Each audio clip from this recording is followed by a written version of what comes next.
Hey, g'day people. We are carving today at a Monterey cypress wood, and it is native to California.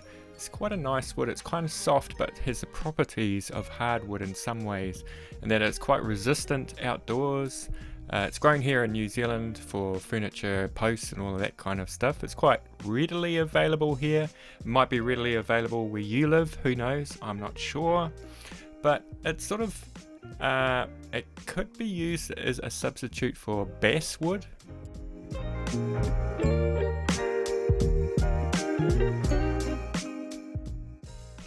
So yes, I am carving Santa today, and I kind of want to point out a few things as I'm carving Santa and sort of maybe compare it to carving a wood spirit, because there are a few major differences. Well, he's wearing a hat with a pom-pom on it. With a toggly thing. Oh, that snapped off. So I kind of think the first thing you got to think about when you're carving a Santa compared to a wood spirit is I kind of feel like it's wider than a wood spirit because he's got like big cheeks, and also on those cheeks he's kind of got the hair coming out the side of the face, so you're gonna kind of allow for that. So I've sort of started off today with a bigger block because I wasn't quite sure how I was going to approach it, so I've just started with a bigger block than the actual face, and so I've got plenty of room for the hair down the sides and also the beard at the bottom. You want to make it a really good beard. That's really, well, it's Santa Claus, you know.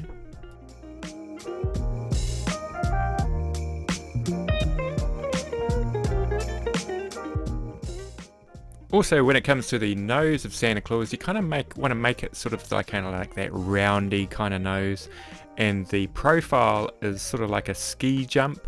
Well, you don't have to make it like that, but that's the way I'm making it anyway today. So I've sort of made it wider than I would normally, and I'm going to react, I guess, as I go along to the other features, and I always sort of approach carving sort of something new, especially sort of doing it sort of really basically at the start, and maybe I'm going to like work on that nose first because it's quite a prominent feature, and get it really good, and then I'll be able to play off that nose, and I'll be able to judge sort of like making the cheeks compared to the nose and the eyes and all of that kind of stuff. So the nose is sort of like central to the whole face, so I think that's a good place to start.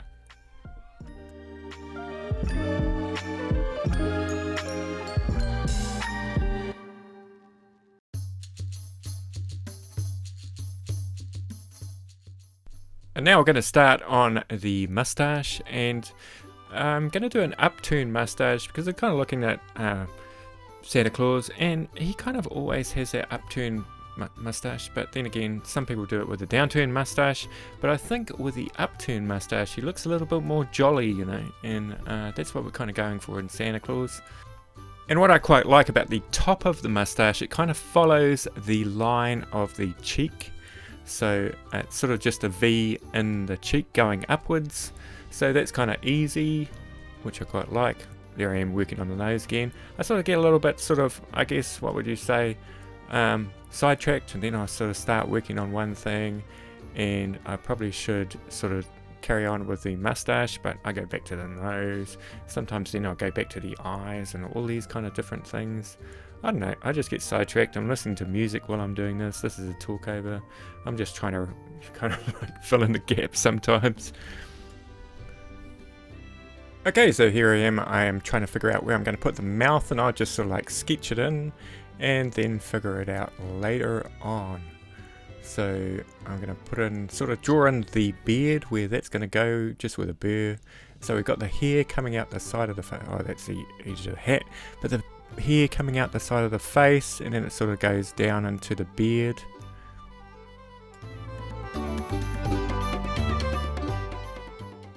Okay, he's starting to look a lot like Santa now, and so what I'm going to do is I'm going to remove the wood that I don't need, and I'm using that there to remove it. It is quite vicious, that thing, and if it sort of like spun around it could get me in the hand. That's why I'm wearing that leather glove. But it's probably easier to sort of, I guess, draw your center out to start with, and then sort of make the block the correct size to start with. That would have been the way to go, but I just wasn't quite sure how big my Santa was going to be when I started.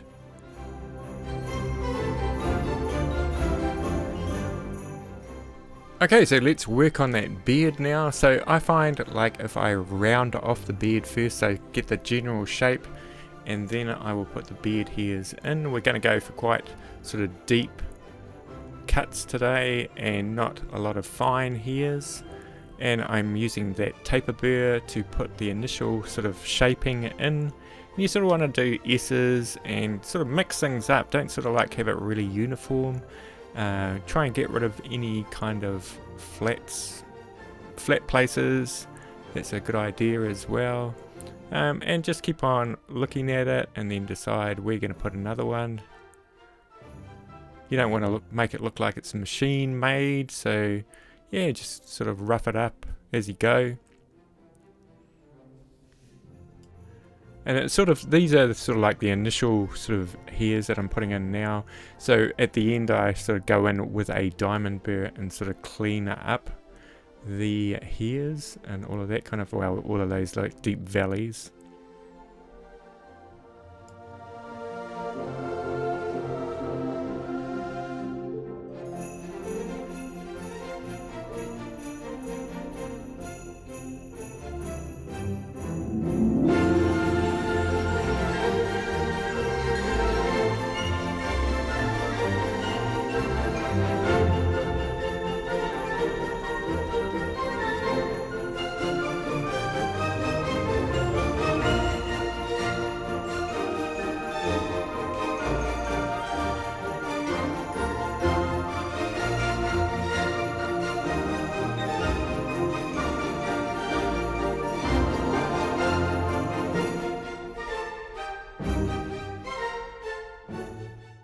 Okay, so I'm sort of tidying up the beard now with that diamond burr, and I'm actually putting in extra lines with it as well. It's actually quite soft wood, like I said before. It's kind of like basswood. It's sort of really nice to work with. It still holds the detail and all of that kind of stuff. It's not as like, it won't hold the detail as much as like a really hard wood, but it's pretty good.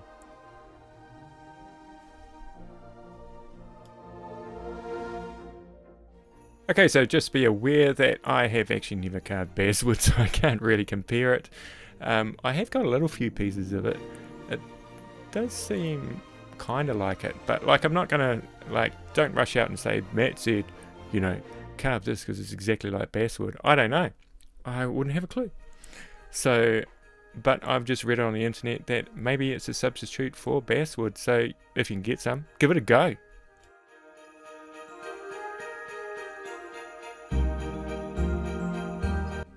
And you can see I'm using the top of that burr as well to sort of sand off. I always tend to use the diamond burrs, especially in softwood, to finish off the wood. It's they're very, very nice for that. A cutter burr I would use more on harder woods because they're a little bit, they take big chunks out of the softwood. So it's a little bit harder to control, whereas the actual diamond burrs, this is like a 150 grit diamond burr, and I'll put the link in the description. I'm not affiliated with them. I don't get any money from selling those burrs. They're from Master Carver. That's actually a cutter burr there from Dremel. That's actually quite a nice one to have because it's got the, probably out of all the burrs I've got, it's got the pointiest point on it, so you can really get in and get some real sharp V's in places.